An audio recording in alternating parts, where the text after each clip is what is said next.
What's that sound? It's for amusement only, the EM and Bingo Pinball Podcast. Welcome back to For Amusement Only. This is Nick Baldridge. Well, I'm back recording in the arcade downstairs. I haven't recorded here since, essentially, I started programming all the games for the multi-bingo after York 2 years ago. So it's been a while since I've been back down here, and honestly, there hasn't been space for me to record until now. I have a bunch of playfields stacked up to use in the multi-bingo. I've got the back door for Robo-Frenzy sitting over here. We'll talk more about that later. And the cabinet for Robo-Frenzy right in the middle of the walkway. But it's great. You know, I've got a chair down here. I'm not disturbing anybody, so that's even better. So, what's that sound, you might ask? The answer is silence, because I've been working on a 72 Williams line drive. That's been my project after Fox Hunt left. And unfortunately, or fortunately, I guess, everything else in the game I've got tuned up. The game works 100% except for the sound. This game is a little unique in that it's one of the first games that Williams made with solid-state sound. In order to produce the solid-state sound, it uses 4 different soundboards. 3 different ones produce a different sound, like an explosion or a cheer, and then the 4th one is actually the amplifier board. Well, I believe, at a very minimum, that the capacitors need to be replaced on all these boards. So I'm going to try that first, and we'll see if the sound comes back. For now, though, the game's a lot of fun, and we're having a good time with it. One thing that I will mention, though, about that is that this game had gotten wet at some point in the past, very wet. And so there was a lot of corrosion on a lot of the parts. I was able to get everything working, which is great. But one of the things that was kind of difficult was the bat mechanism. And for those who've looked under a pitch and bat, the bat is driven typically by a 120-volt coil, one of the big coils that Williams used to reset trip banks. This huge coil and the associated pawl and plunger and everything are typically slathered in grease, and I mean really covered in grease. The coil uses a metal sleeve, so I can understand some reduction of friction, especially when you have 120 volts of power pulling that coil so hard. But I will say that I don't quite understand the amount of grease that's put on these things. So I cleaned the coil side, cleaned out the coil sleeve, cleaned the stop and everything, got all the grease off, and lightly lubed. Put it back together, and the bat worked pretty well. It didn't return back to its default position very easily. So I took the rest of it apart, and all of a sudden, I had the game set to 50% bat strength. And when I put it back together after cleaning the pawl, it was rocketing balls out of the game. There's no playfield glass, I should mention. So I had to turn the bat strength all the way down. But that's more than powerful enough when everything is clean. This game also has what I think is a cute little unit called the mix unit. So the mix unit basically changes up the pitches, and it changes up the bat strength. There's a variable strength that's produced by an extra resistor, and this resistor had actually burned up, but I didn't know it. And so I'm testing out the game, and about 1 inning every game, the bat stops working entirely. Well, that's because there's an open in the circuit. So replacing the resistor back to regular strength, and everything's good. But I will say, as I said before, I mean, this is a fun game. It's been a lot of fun to play it. but that mix unit was slathered in grease, and it's nylon. It's almost 100% nylon. It's like the pawl for a score reel inside the gearing, and it's a little odd to me that somebody would put grease all over that, but they sure did. So spent a lot of time cleaning that off too. Hopefully, well, I guess it hasn't deformed the plastic yet, but my understanding is you aren't supposed to put those kind of lubricants on nylon, or it can eat through it. So either whoever put it on did their research, or I've just lucked out. I don't know what the case is, but I'm excited. So, in multi-bingo news, I haven't gotten back to coding yet, but I will, because I've been working on Robo-Frenzy. Robo-Frenzy had been put on hold for quite some time as I finished up multi-bingo tasks, worked on Fox Hunt, and then worked on Line Drive. So now I'm into the swing of things, and I'm starting to wire the game.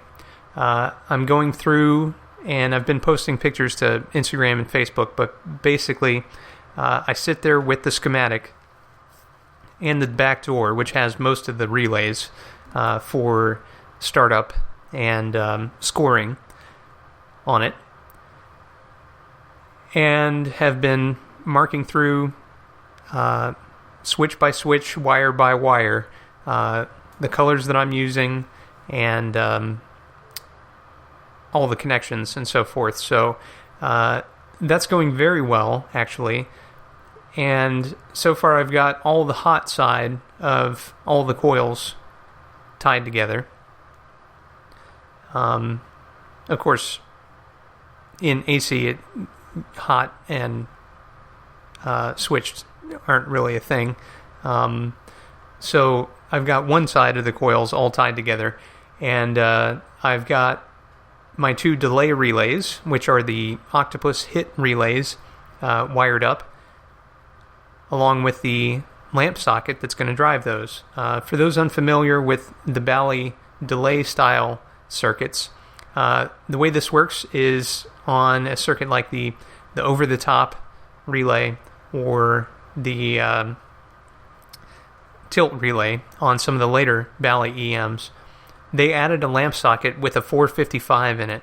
The 455 is a flasher or a blinker, and what happens is the coil can be pulled until that blinker draws off enough current to light, and then it will let go.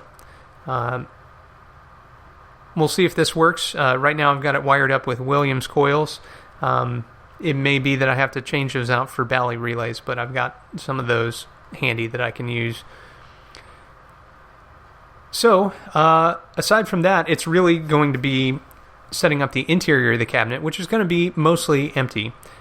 We have some grand plans for how this is going to be designed, and there will be control wheels on the front. Inside the game, mounted to the edges, will be the trip banks.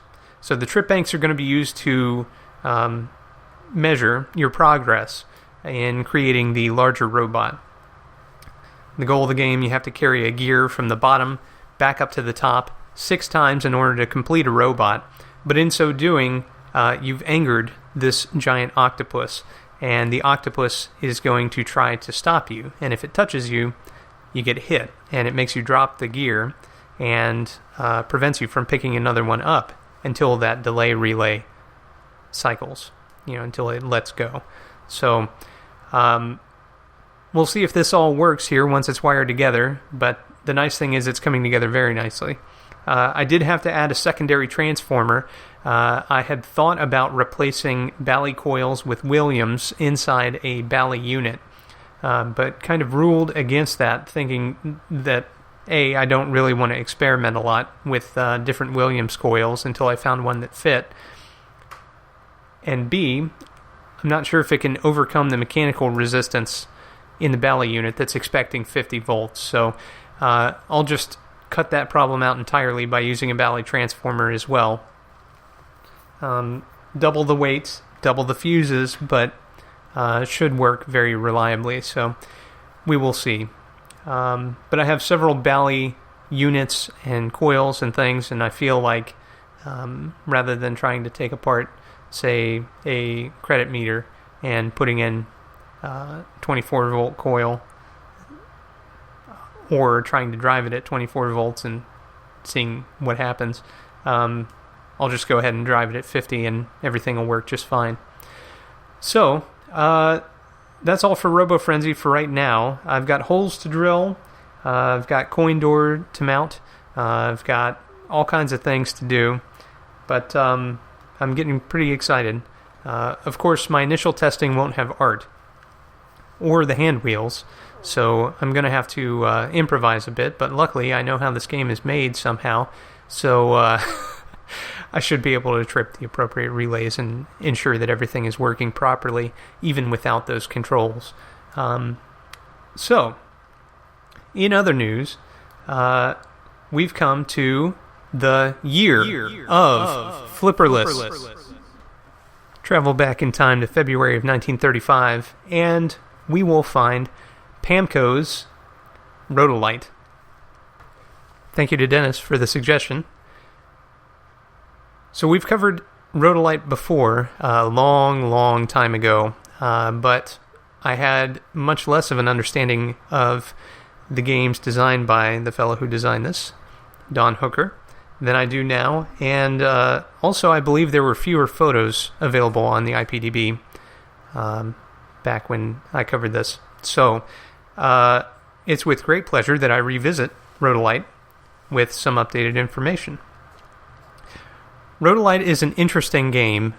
It is what is essentially a bingo. There are two different cards that you can buy into separately. You have a different coin slide for each. You get 10 balls to shoot, and your goal is to complete a horizontal row on either card. And as it so happens, both cards are exactly equal. So the same numbers in the same pattern are on both. What is most interesting about this game, it's a very early game that had a flash type animation. But what is most interesting is that the design elements from Roto Lite were actually the seeds for much later bingo pinball features. Now, I mentioned the designer, Don Hooker. Don Hooker designed every Bally bingo that ever came out. He is an incredible genius, and he worked for Pamco back in the 30s before he went to Bally. So this Pamco game, like most Pamco games, so let's talk about those innovations. This game has, in the typical skill shot position for a game of this era, right up at the top center, right below the arch. So if you drop down a little bit, there's a hole. If you land in that hole, the ball returns to you to play. So it's like the free play hole at the bottom of a bingo. But this also gives you a nice animation. It flashes all the numbers around. It rotates them. Hence the name Roto Lite.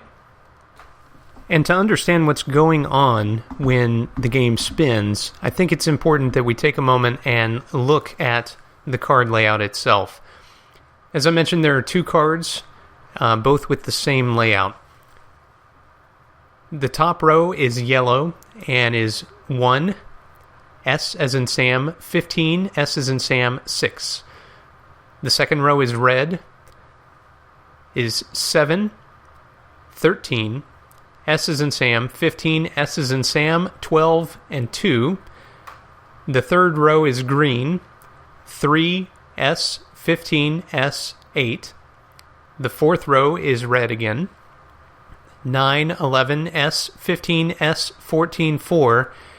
And the final row is yellow, 5, S, 15, S, 10. Now, one thing that you heard over and over again was the number 15. That's the center number on every single row. So 15 is required in order for you to win. But most important are the numbers, or should I say letter, that flank it. The letter S. I believe, and I don't have any proof because there's no video of this available that I've been able to find, and I've not seen the inside of one, but I believe what happens when you land in that roto hole is that you get this beautiful animation, and then it will pick one or more of the S's to illuminate. My thinking is that it does it on a per row basis. So, for example, maybe it will light the 2 S's in row 1 for you. Perhaps that would make it too easy, but I would argue that having to land in that hole in order to complete anything, because you can't complete any of these rows without landing in that hole if it works the way that I'm thinking it does. That would be quite the challenge. It's placed in a deceptively simple area where you think you can land in it very easily, but there are no posts, there are no pins that are surrounding it, so there's nothing to guide you into the hole. You have to do it from the plunge very carefully, and I think that would be very difficult. So, on the subject of innovation, how about this? That feature could be the seed for any of the moving numbers features that came after. Say, for example, magic squares with the rotation. Or perhaps magic lines, where they shift back and forth or up and down.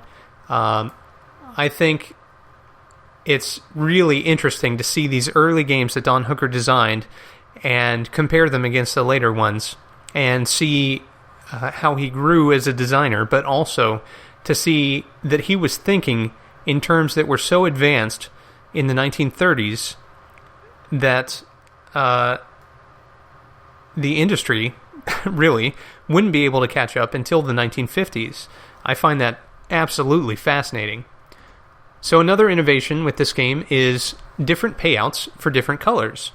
I've talked at length about triple deck scoring or quadruple deck scoring, the ability to have 3 or 4 different colors that could score completely differently in any given bingo. However, this game is one of the earliest that I've seen that has variable payouts depending on the line that you make on the bingo card. So the first line, which is yellow, gives you 2 points. The second line is the highest scoring and gives you 8.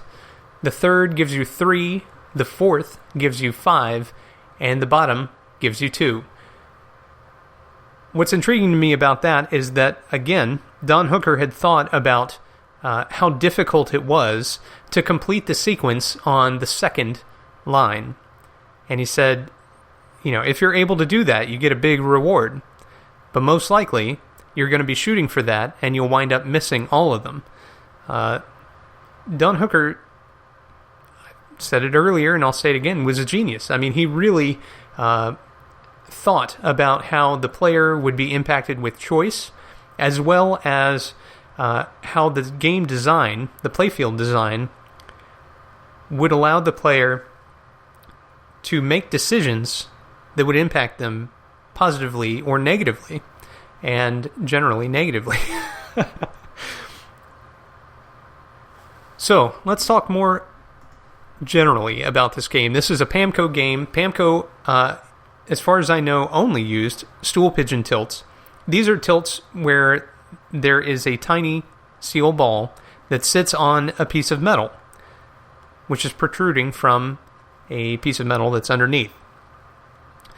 If you knock it off of the stool that it's on, then you've tilted. Otherwise, your game is valid. At the beginning of the game, you insert a coin into either the left or right or both coin slides, and you push them in. You have to pay for your cards before you shoot your first ball, because otherwise it's going to return that ball to you and start the game over.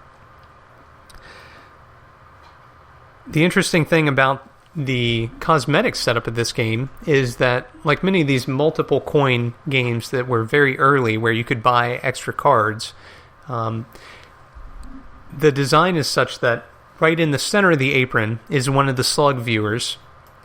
Over to the right and to the left, equidistant. To the left is the stool pigeon tilt, and to the right is the second slug viewer for the second coin slide. I think that's particularly beautiful. It's really interesting to look at, I think. This game has an eye-catching green playfield surround, an apron, and the scorecards are mounted in a metal holder, the score and instruction cards. The cabinet is also very interesting. For this time period, there are a lot of scroll work and other exterior modifications to the base cabinet that were happening. And around this time, things started to change and stenciled artwork started happening. So this is a relatively early game that has stenciled artwork. And the stencil itself is fairly simple. You've got what is essentially a circle with a wedge trailing behind it, so it looks like a ball moving at speed on the sides. A circle on the front with two triangles protruding from the sides right in the center.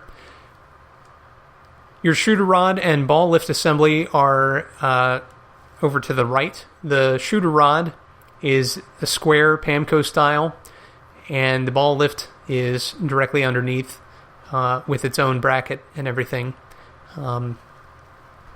But one of the most beautiful pieces of this game is the head. The head is shaped, if you think of an Atari owl eye coin door, the one that looks like an owl's face with two eyes that you drop the quarter into, that's kind of what it reminds me of. You've got this wooden back box, this plain wood, with two circles, very large, that have the bingo cards inside. The bingo cards themselves are mounted on a field of black. So what you're seeing is exactly the card itself and nothing more on both sides. And in between the two cards, you have a triangle that descends down, and it kind of reminds me of an owl's beak. So that's it for this game. I think it's really gorgeous. I certainly hope to play one day. If you ever happen to come across one, please let me know. I would love to see a video of it working, and I would love to know exactly how that flash feature functions. Well, that's all for tonight. Thank you very much for joining me. My name again is Nick Baldridge. You can reach me at foramusementonlypodcast@gmail.com, or you can call me on the Bingos line. That's 724-BINGOS1, 724-246-4671. You can listen to me on iTunes, Stitcher, Google Play Music, Pocket Casts, via RSS, on Facebook, on Twitter at Bingo Podcast. You can follow me on Instagram, also at Bingo Podcast. And you can listen to me on my website, which is foramusementonly.libsyn.com. Thank you very much for listening, and I'll talk to you next time.